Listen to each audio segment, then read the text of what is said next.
Hello there and welcome to Horizons, a new video game review, where we look at the absolute best that the video game world has to offer. And it's another day and another mini console. I know there's probably a lot of people out there that are like, have we not seen sort of enough of these things now? Isn't the trend over? And you could argue, yeah, the moment has passed and the world has kind of moved on. Like, how many more mini consoles can we actually do now? It's getting a little bit ridiculous. And granted, there are probably not many systems left to actually do.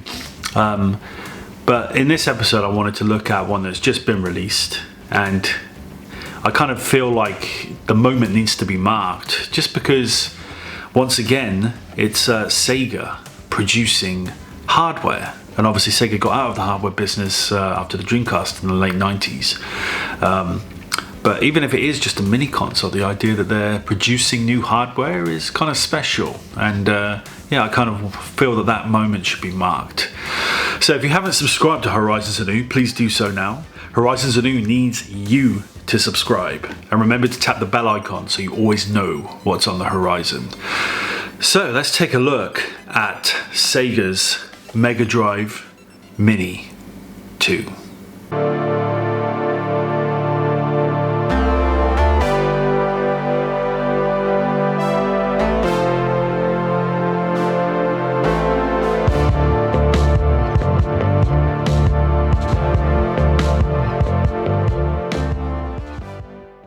So the Megadrive Mini 2 comes in a much smaller box this time. And the unit itself is obviously much smaller because it's based on the Model 2 Megadrive, the Megadrive 2, which was basically a slimmed down version of the original. Yeah, it looks absolutely amazing. It's very tiny, which is good if you're got a lot of clutter like myself. So yeah, really the mold of this thing is very accurate. You might notice that instead of a sort of a press button, it's got a slide button, which is a little bit different than what we had here in the UK for the Mega Drive. And also weirdly, there's no light, which is a little bit weird. Just when you switch it on, you always expect to see a light just to tell you that the damn thing's on, but this doesn't have that, which is not the end of the world. It's just a little bit strange. And obviously this thing comes with a 6-button controller, which is very much welcomed. A lot of people are kind of moaning and groaning and it doesn't come with 2 controllers. And I get that, but you know, the original Mega Drive Mini came with 2 controllers. They work on this as far as I'm aware. So how many controllers do you actually need? Like you can change between them. And I know I have a wireless Sega Saturn controller that I'm pretty sure works on my original Mega Drive Mini, and I will try on this as well and see. But there are a variety of options of ways, you know, to control this thing. So to keep costs down, I guess, not only having 1 controller, I'm quite happy with that because I've got more than enough controllers to play this thing. So for me, it's not that big a deal. As long as we keep the cost down, because this thing isn't cheap. It's a relatively expensive item, but you are getting bang for your buck, that's for damn sure. So there are 60 games on this thing, so 53 standard and 7 bonus games, and they cover mostly Mega Drive games, but there are a handful of Mega CD games as well. And that's why I feel like this thing is quite special. Not only is it sort of new Sega hardware, but it's Sega kind of giving something back to their hardcore fans, because this is not a product for the general market, really. Only 10% of the stock of the original Mega Drive Mini are being produced for this. So that's a lot less of these out there. So they're obviously intended for hardcore Sega fans like myself. And you really feel like the Sega are kind of delivering for their fans. You know, they know that there are people out there that will just lap this shit up. And they're providing that for us. So I'm very thankful that Sega decided to do this, because you got to wonder how much financial sense there is, you know, if you look at all the licensing and everything, and the fact that there's only a limited amount of stock. Like, how worth it was this for Sega? Hopefully they make decent profit from it, because then, you know, maybe we'll get a Dreamcast Mini or a Sega Saturn Mini or any, you know, various other things, and that would be pretty cool. So yeah, we have 60 games on here, and I thought it'd be a good idea to sort of go through the games that really make this system worth getting, because there are a few titles on here that are kind of run-of-the-mill, very sort of standard games that you might find on other collections, but there are a variety of games that are either really hard to get on the actual hardware and really expensive or rare. Other games that are not so expensive or rare, but still, you know, have not had sort of a wide release on other Sega collections and on other consoles. So yeah, we're going to just go through some of the standout games that I think make this a worthwhile purchase. Afterburner 2. What a way to start. This game is not necessarily that expensive to buy the cartridge for the original Mega Drive, at least in Europe. But it's not really been widely released as far as I'm aware on other things. You know, there have been Sega Ages updates of it. Yeah, and there was a version on the Sega Saturn, obviously. But yeah, in terms of like on collections and things, as far as I'm aware, this game hasn't really been released on any Sega collections. So having it here, having the Mega Drive version of it, which was pretty faithful, I've got to say. Obviously, it had to be cut back a little bit from the arcade, but it still looks damn good. And I mean, for the longest time when I was a kid, I kind of looked at it and thought, oh, this is arcade perfect. Obviously, as you get more educated in these things, you suddenly realize, you know, that there were a lot of cutbacks. This is not arcade perfect in the slightest, but still, you know, the core elements are there, and I love Afterburner, and the fact that you can have this game on there, it makes the system worthwhile, definitely. It plays really well. I swear it plays a little bit faster than on original hardware, but maybe that's just me. But yeah, the music is spot on. The general look of it is pretty spot on, minus a few subtractions. But yeah, runs really well, and it's a great game. So yeah, and if you don't have this on original hardware, the fact that it's on here is a nice inclusion. Alien Soldier. This has been released on a few collections, but it just needs to be noted here because it's such a damn good game. It looks amazing. It's one of the best looking Genesis games, I would say, or Mega Drive games. I kind of will go between Mega Drive and Genesis just because, you know, if you watch a lot of YouTube, you kind of you hear a lot of people talking about Genesis and a lot of people talking about Mega Drive.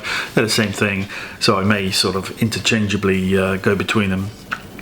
But yeah, Alien Soldier, it's a game that I've been meaning to invest more time in because the controls take a little bit of getting used to, and you know, I don't feel that I've quite mastered that to the point where I can really enjoy the game. So I kind of need to put the practice in, but it looks amazing, and I played it briefly on this, and yeah, it's a standout game that definitely makes the system worthwhile. Atomic Runner was really interesting. I didn't realise going into it that it was going to be sort of on rails, just sort of automatically scrolling, and you would have to, you know, jump like the kind of the mobile games where you have to, the screen is moving and you have to jump at the precise moments. But this is kind of good in a way that you're also firing and shooting enemies and jumping over things, and so it's like an on-the-move platformer, which was kind of unique, and it controls really well.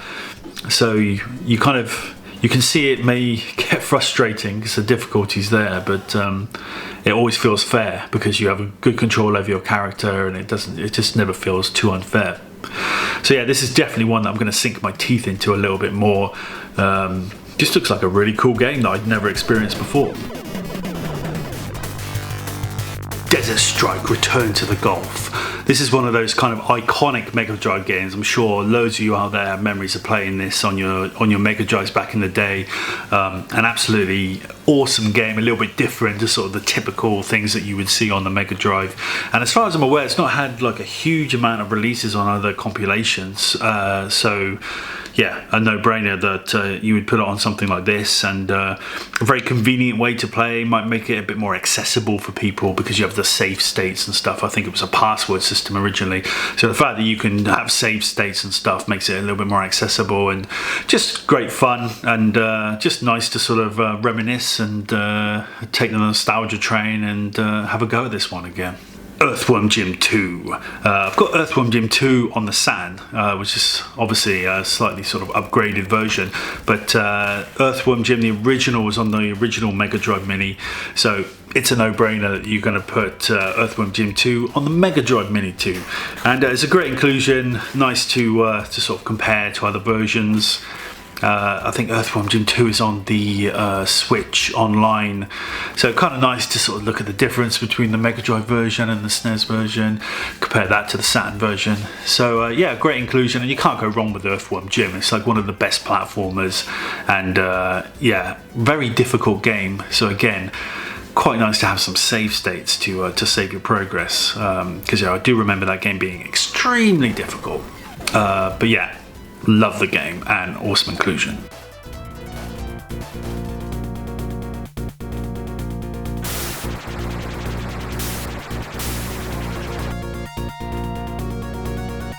Golden Axe 2. Whew. Like, this is better than the original in my opinion. I played this recently, I have this on original hardware, and the music on the first level, just so good, probably better than the original, and just generally sort of a tighter experience. The controls are better, the hit detection is better, the graphics are better.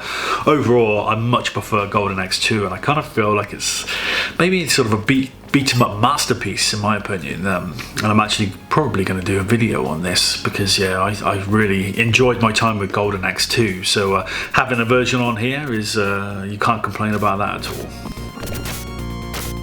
Get ready. Outrun. Why is this game so expensive on original hardware? You would think a franchise that is so sort of synonymous with Sega, on a console that was claiming to bring the console home, that Sega would have made so many cartridges of this thing, this massively popular arcade game, that you know there'd just be plentiful amounts of cartridges out there for people to consume. But it costs about £80 in the UK to buy a physical cartridge of Outrun, you know, complete in box, probably a little bit more, which I just can't get my head around, because surely this game was released in massive quantities. So, I mean, maybe it's so popular that everyone has got it and is not giving it away, and that's driven up the price. But yeah, it just seems really weird to me. So if you think about it, the fact that it's about £80, I mean, that game alone, Outrun alone, is kind of justifying this system, because you're getting, you know, a version of this game and more. So yeah, this game kind of makes the whole system worthwhile, because Outrun is such an expensive game. Yeah, I don't own Outrun on original hardware, so the fact that it's on here kind of made this a much more tempting purchase. And obviously this port is a very decent port, a little bit scaled back, just like Afterburner 2, but yeah, still a great port and a great version of the game, so great to have it here.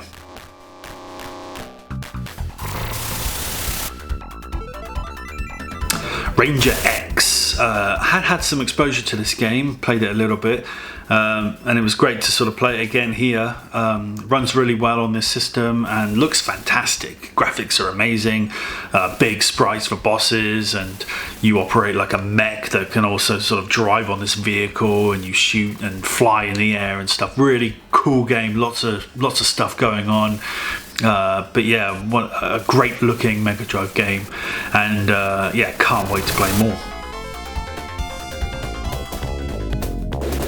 Rolling Thunder 2. I hadn't actually played Rolling Thunder, and I didn't actually know about this game or the fact that it was on the Mega Drive, so great to sort of discover it on this system. A really good looking game, kind of spy themed, doing some platforming, some shooting. I had a lot of fun with it, and it's definitely something that I'm going to play more of. Again, such a great system to kind of discover some new games that perhaps you'd not heard of before and probably wouldn't have purchased before. So yeah, really going to enjoy this one, I think.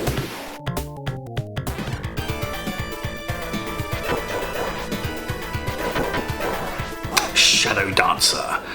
This game deserves to be mentioned in the same sentence as Shinobi 3 and Revenge of Shinobi. I don't feel that it's held in such high regard as those games, which is a real shame because I think it's definitely as good, if not better. It's probably my favourite of those 3 games. And it has been released on other compilations, but I think it's really important to sort of, shove this game into people's faces as much as possible because it deserves to be on the same level as Revenge of Shinobi and Shinobi 3, and hopefully the more that it's released, the more people will play it and realise that. I mean, you've got a dog that helps you take out enemies. It's a no-brainer. But yeah, I absolutely love this game and had to mention it here because it's great to have on the system.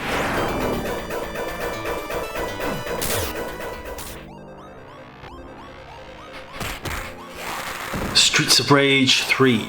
Another bizarrely expensive game. Streets of Rage is such an iconic Megadrive franchise. You would have thought the 3rd in the series, the 3rd of a trilogy, would just be produced in such numbers that it would never be difficult to get. But again, this game goes for so much money these days. It has been released. I've got a version of this on the Wii, I believe. There was also the Mega Drive collection on the Switch, which was on there. But I feel like the emulation is a bit better here, and if you change the region on the Mega Drive, you can actually get the slightly sort of uncensored version of it as well. So generally I feel like this is the superior release that we've had, and considering the cost, again, it really justifies the purchase of this system.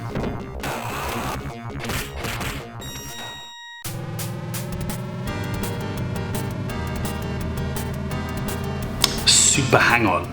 This one is actually, for once, not that expensive to get. It's pretty cheap on the original hardware, which makes complete sense to me.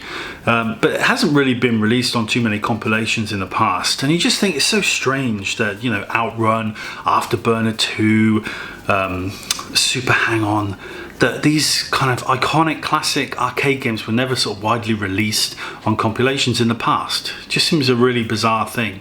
But it's really great to have all 3 of these games on one system finally, so you can kind of play them at your leisure. So yeah, Super Hang-On is a little bit choppy, obviously again scaled back, definitely doesn't run as well as Outrun and Afterburner, I would say. There's a few more sacrifices. It was an early release in the Mega Drive's life, to be fair, but it does have a great career mode, which actually gives it a little bit more longevity. So yeah, you can kind of do a little bit more in this version of the game, and it's still a great game. So yeah, it's great to have on the system along with its other arcade counterparts.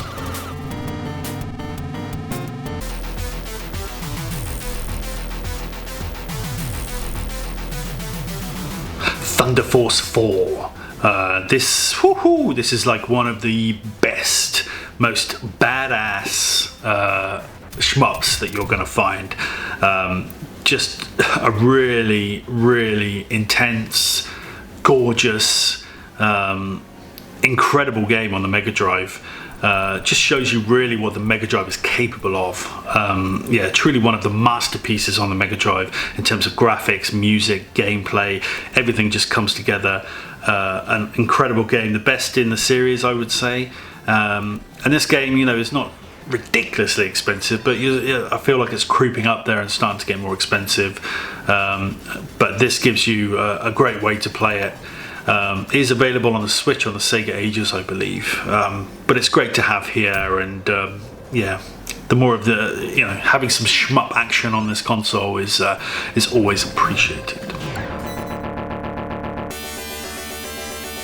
Truxton, another great shooter that unfortunately I've not really had much time to really play all that much. The physical cartridge is a bit expensive, so I don't own this sort of on original hardware. So again, a great way to discover this game and spend some more time with it on this console. It's a great looking game, plays really well, and yeah, it's kind of held as one of the iconic shmups again on the system. So great to have.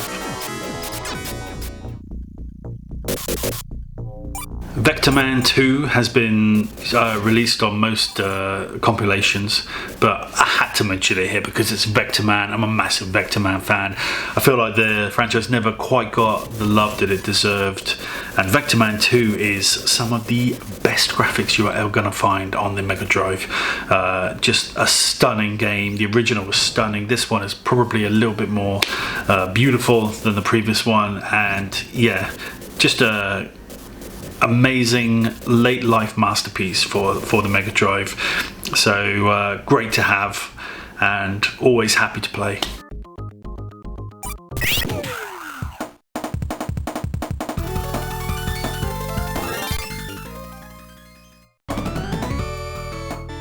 And last of the Mega Drive games is Virtual Racing, which used the Sega Virtual Processor to achieve the graphics.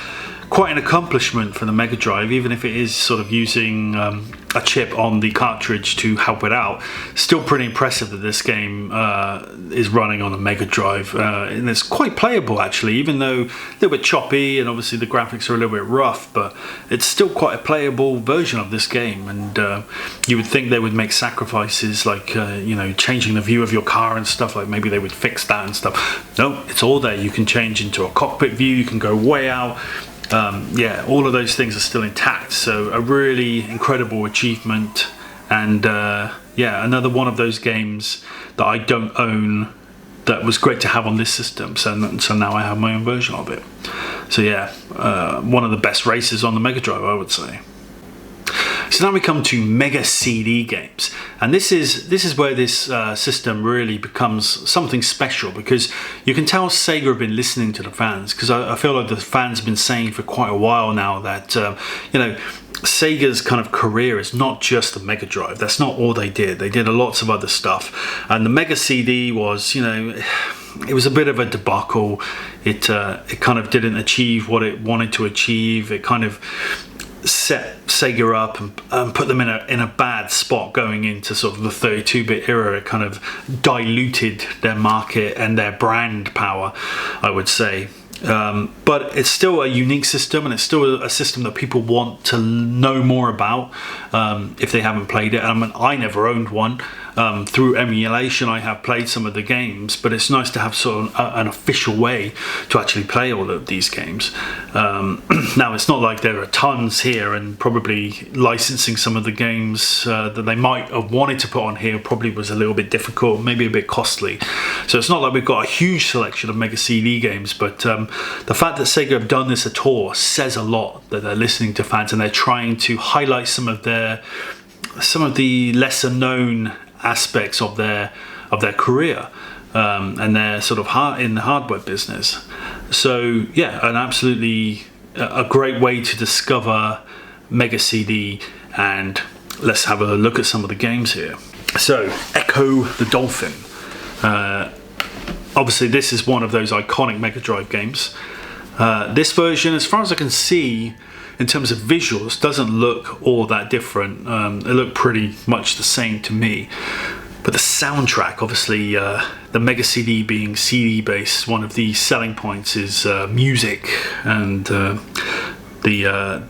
kind of increased quality music that CDs can bring.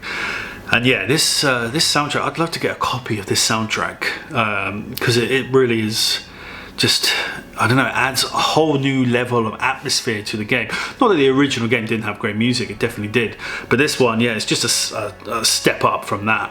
And yeah, really sort of atmospheric and ethereal music going on, really opens the game up a lot more and makes you kind of immerses you in this world a lot more. And the second game is Echo the Dolphin 2, The Tides of Time. And again, similar thing, you know, the music again is just, it creates this atmosphere, and this brings you into this whole world.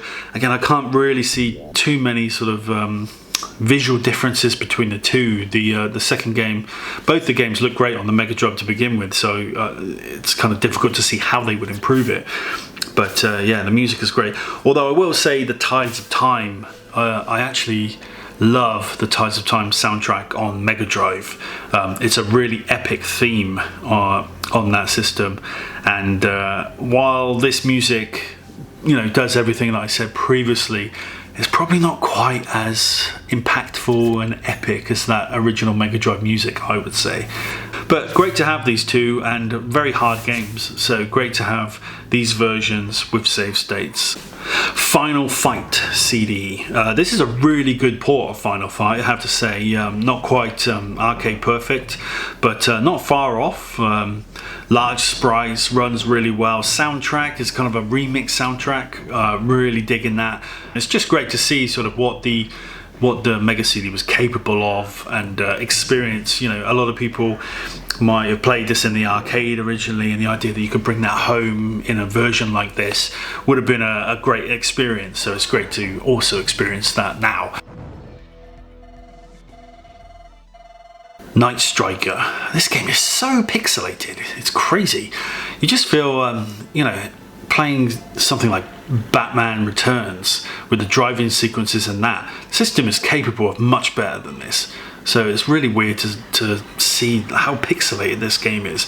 You just feel that the Mega CD could handle a lot more than this. But still a good game, still a great aesthetic, great gameplay. I just wish it could just be a bit sharper. Yeah, not a great showcase for the system, but still a decent game nonetheless. Robo Aleste is a game that I'd heard a lot about, never played it before, kind of seen as one of the great shmups on the Mega CD, and in the same universe as Musha, I believe, so I love that game, so was really excited to get the chance to play this one. Did not disappoint, a really awesome game. I definitely need to practice because I suck at the game, but I'll be playing this one a lot, no doubt.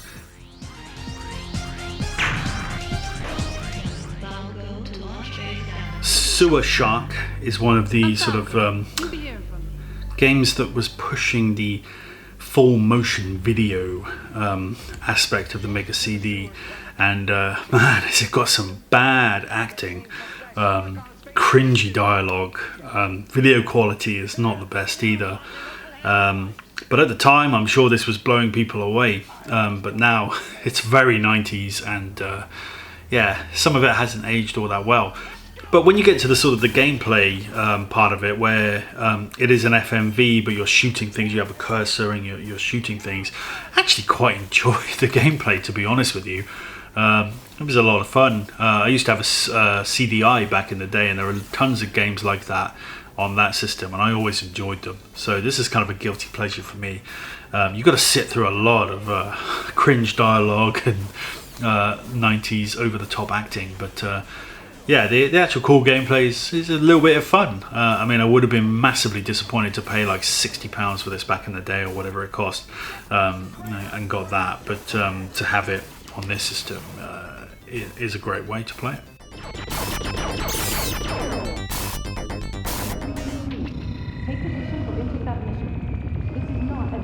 Sylpheed. You kind of play this game and you wonder how on earth this is running on the system. It looks incredible, and definitely would have been sort of a way to showcase what the system was capable of. You know, if you'd been used to the Mega Drive and you walked in to a game shop and they had this on display and it was playing this game, you'd be blown away by it. It really does look great, and it plays really well, and again, great to have some shmup action on this system.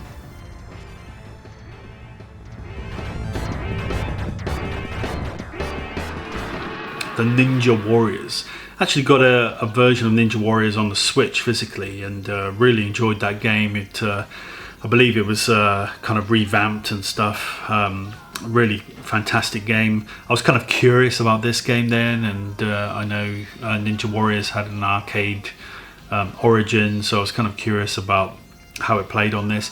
It's really zoomed in, and the sprites are really big and stuff, so it doesn't look kind of very sharp or that appealing, to be honest with you. I think it's kind of cool that as you take damage you kind of become more like a robot and stuff, like to almost Terminator, your flesh starts coming off and stuff, so little details like that are good, and it runs well enough. It just, for me, yeah, it just looks a little bit sort of blocky and a bit naff. Doesn't quite have the visual impact that I think it should, and if you play the one on the Switch, like, that one is just amazing, but nice to have on the system nonetheless.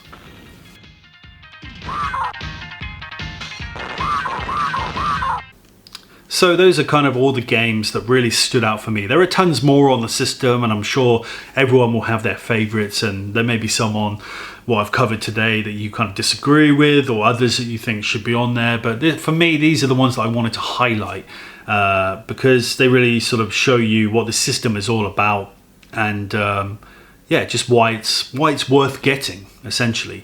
And I have to say, all the games played really well. I didn't notice any sort of slowdown or input lag or anything like that. In fact, a lot of these games I was quite impressed. It really felt like the music was spot on. There was no like kind of weird glitches in the music or in the gameplay or the graphics. So everything was playing really well. Some really good emulation, it felt like, on this system. So am I happy with my purchase? I definitely am extremely happy, and I think it's very much worth the money. And considering these things are going to probably become really rare in the future, it would be best to get this, if you're thinking about it, get it sooner rather than later, because they're not going to last forever. I mean, if you think about it, the original Megadrive Mini, where it had 90% more stock than this, if you wanted to buy a new one now on Amazon, I think it's like £228. So that gives you an idea that, you know, these are going to become very sought after, very rare at some point. And, you know, if you do buy one, you're going to have hours of fun, 70 games to sort of sink your teeth into. I mean, it's worth every penny, in my opinion. So yeah, thank you to Sega for making something for the fans, it feels like, and really delivering a different type of experience than the original Megadrive Mini. And hopefully this is the sign of more consoles to come, maybe. That would be nice. Maybe a Dreamcast Mini or a Saturn Mini, perhaps. But anyway, thanks for watching, and I will see you next time.